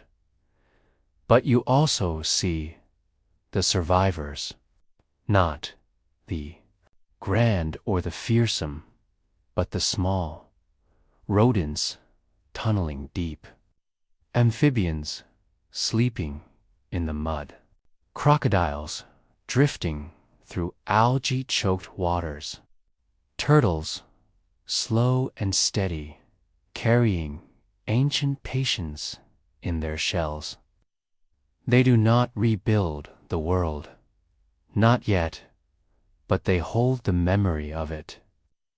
They are living bridges, sometimes when you rest beneath a ledge or beside a pool that reflects only gray. You imagine what might come.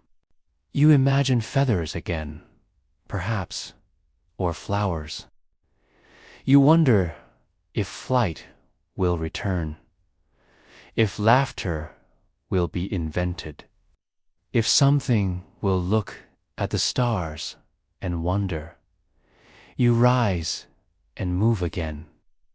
The landscape is quieter than before, but you have changed.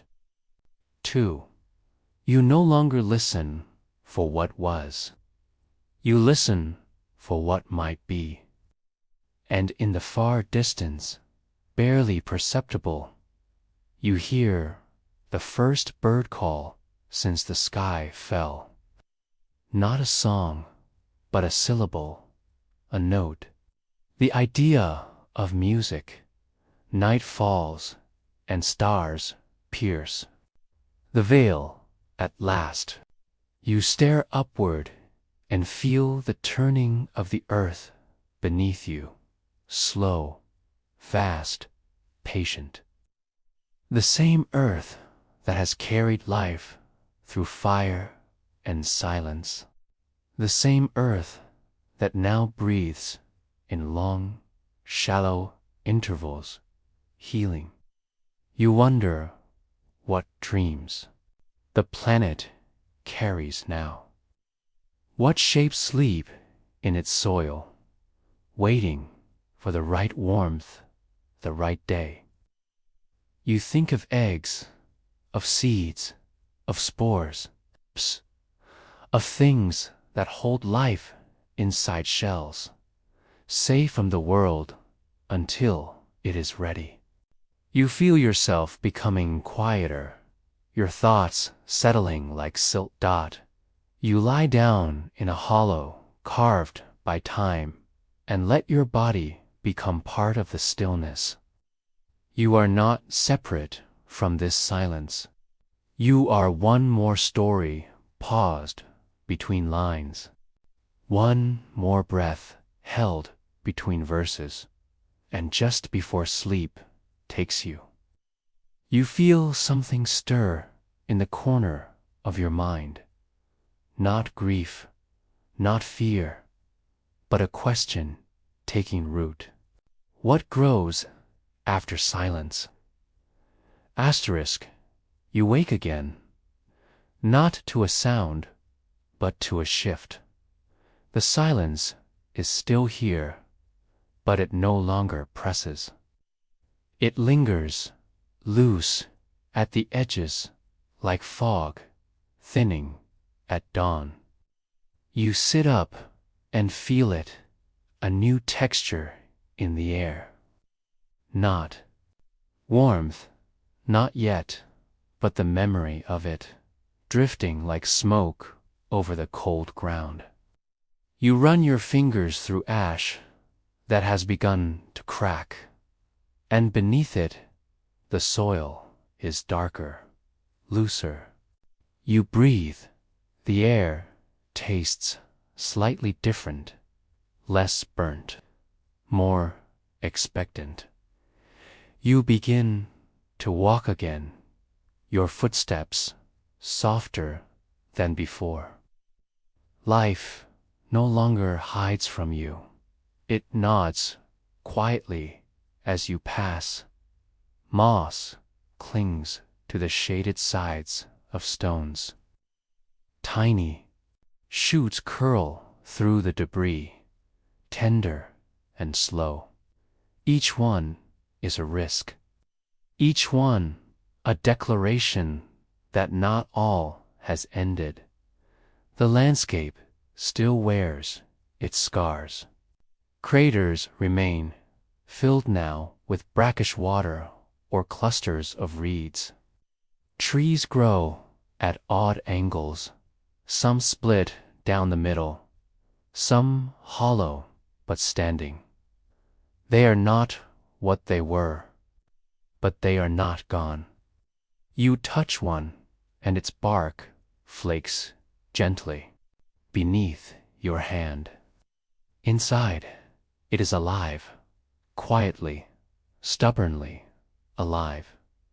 You reach a clearing where ferns are beginning to unfurl, their spiral tips shyly peeking through the dust. You kneel beside one and press your palm to the ground. It is warmer than before. Not by much, but enough. A worm wriggles slowly just beneath the surface, tracing its way through soil thick with memory. You smile, not from joy, but from recognition. This is not rebirth, it is healing. And healing is not sudden. It is long, uneven, full of stumbles. It does not forget the wound. It grows around it. The days stretch again. A few more minutes of light. A few more shades of sky.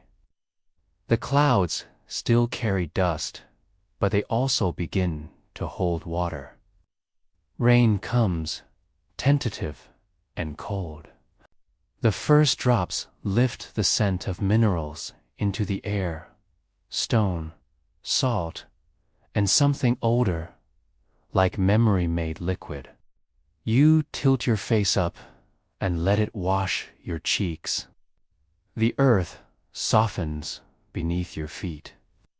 The silence deepens, but this time it cradles rather than smothers. You come upon a stream, barely a trickle. It weaves through fallen branches and broken rock. You crouch and drink from it. The taste is metallic, but it carries a chill that wakes something inside you. A remembering, a returning. You sit beside it for a long while, watching the way it threads itself between obstacles, never stopping, only changing shape. Here and there insects begin to gather. Not many, not loud, but enough to remind you that movement has music. A buzz, a hum, a wing's brief flicker. You spot a beetle, shimmering green and black, crawling across a cracked stone. It pauses beside your hand, then climbs it as if curious. You let it. The small weight of it feels like trust. The animals that return do so in cautious pulses. You see shadows in the undergrowth, quick and uncertain. A mammal of some kind, sleek and narrow-eyed. A bird with strange feathers, thin and ragged, but determined. They do not linger, but they do not flee. You walk through a forest that is learning how to be a forest again. The underbrush is sparse, but it is trying. Young trees grow in spirals, shaped by the winds that once carried fire. Fungi cluster in rings beneath them, feeding on what was left behind. You recognize the rhythm, now decay, giving way to renewal. You whisper thanks to the rot. Without it, nothing would begin. Each day brings a little more pattern, a little less randomness.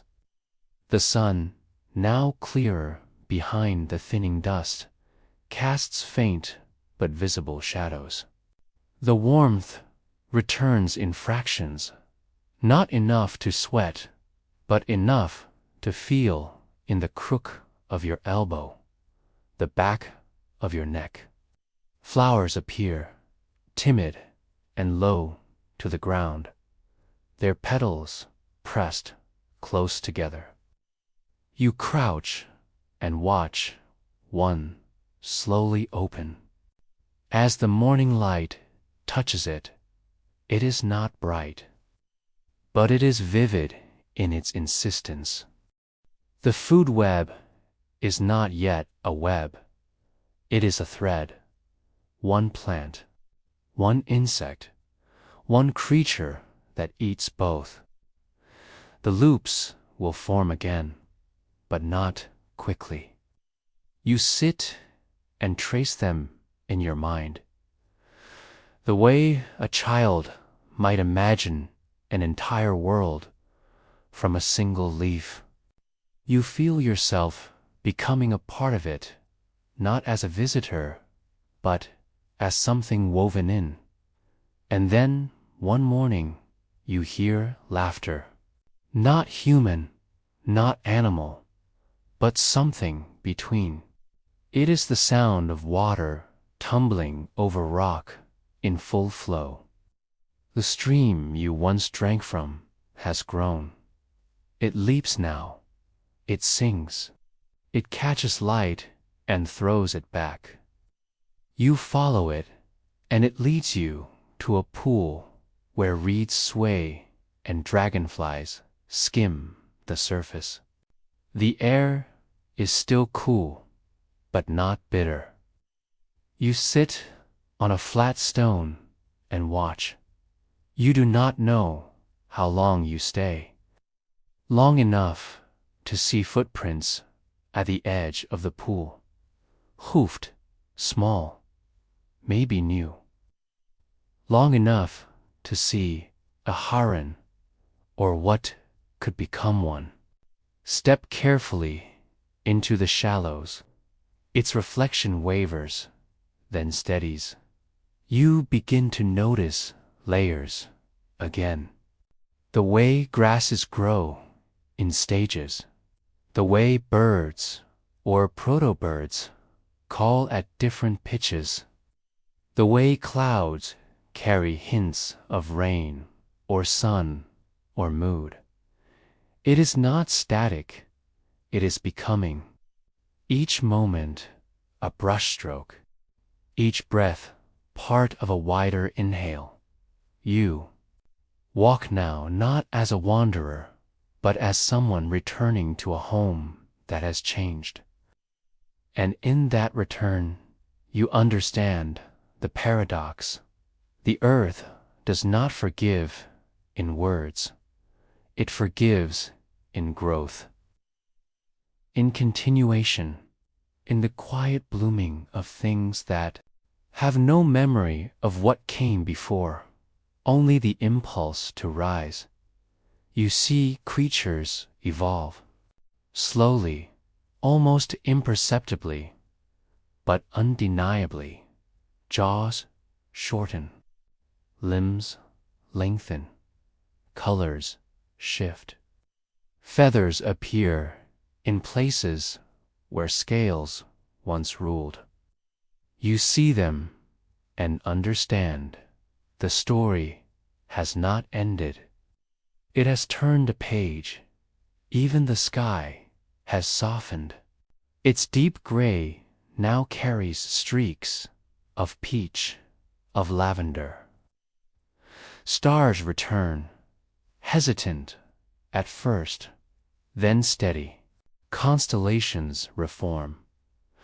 You trace them with your finger, but they still point. You reach a cliff one evening, just as the last of the day breathes its way across the horizon. Below, a valley, green in patches, golden. In others, threaded with rivers that shimmer like veins. You stand there, the wind in your hair, and for the first time in many chapters, you feel something like awe without sorrow. Not joy, not yet, but its cousin, its seed. You understand now that this healing is not a return, but a reimagining. The earth does not rebuild the past. it reinvents the future. With new rhythms, new rules, new singers for the old songs. It remembers, but it does not repeat.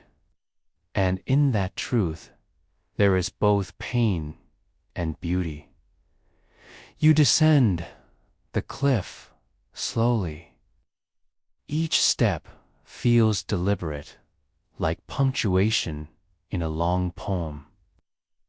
You find a shelter at the base, a hollowed trunk, thick with moss, shaped by time and patience. You curl inside it and rest your hand on the wood. It is warm. You breathe in. The air smells of damp bark, of pollen, of the minerals that linger in the bones of rain. It is an old scent, and a new one, as night wraps around you. You listen, not for the end of the world, but for its continuation. And in the rustle of leaves, in the flick of an insect's wing, in the distant call of something not yet named, you hear it. Not an answer, but a beginning. Asterisk, asterisk, you wake inside the hollow trunk, its curved walls holding the shape of your breath. The scent of earth clings to your skin. Outside, the forest has thickened, though the trees are still young and their canopies thin. Light drips through like water, pooling in soft patches at your feet. The air hums with small lives. You rise and stretch your body part of the rhythm now.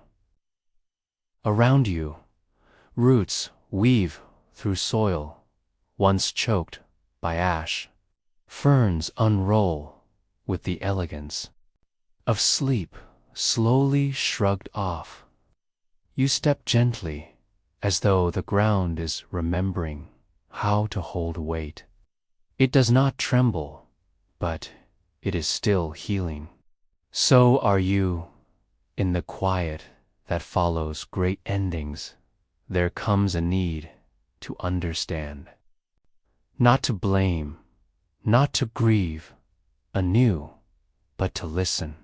You begin to ask questions, not just of the future, but of the past. What truly happened? How did everything change so utterly? Was it a single event or a cascade? Like companions, soft-footed and curious, the answers do not shout. They unfold. You come to a canyon where the rock walls tell time. Layer by layer, they record the rise and fall of oceans, the breath of forests, the march of creatures whose names are now silence. You run your hand along a ridge of red stone flecked with ancient pollen. A few inches above it, a layer blackened by soot. Higher still, a band of iridium, rare on Earth but common in asteroids. It glimmers faintly in the filtered sun. This is not the story of one catastrophe. It is a symphony of changes, a shifting of plates beneath the sea, raising mountains and releasing fire, a darkening of skies by distant impact, a climate thrown into convulsion. Even before the final blow, ecosystems were straining, species thinning. The world was already unsteady. You think of extinction as a line once a sharp drop. Now you see it more like a slope, uneven and long, with moments of stumble and surge. Some creatures vanished quickly, others lingered for millennia, quiet, holdouts in forgotten corners. It was not the end of a moment. It was the unraveling of an era. You find a fossil half buried in clay. Not a dinosaur, something smaller, a lizard or bird. Its bones delicate and complete. It is curled as if sleeping. You do not disturb it. Some stories are best read through presence, not touch. As you walk, you see signs of renewal alongside ruins. A tree grown through the ribs of a fallen giant. A pond fed by a stream that once ran dry. Flowers blooming in cracks once scorched. Life does not restore what was. It weaves something new through what remains. The more you look, the more you see complexity, not just in life, but in endings. Volcanoes in what is now India released gases for centuries, warming and choking the atmosphere. Coral reefs bleached and vanished before the sky turned dark.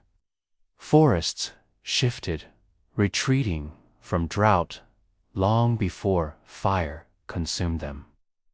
The asteroid was not the beginning. It was the crescendo. You wonder what it means, that endings are not singular, that death, even on the scale of worlds, is not always immediate. You think of your own life, the changes that came not all at once, but in slow turns.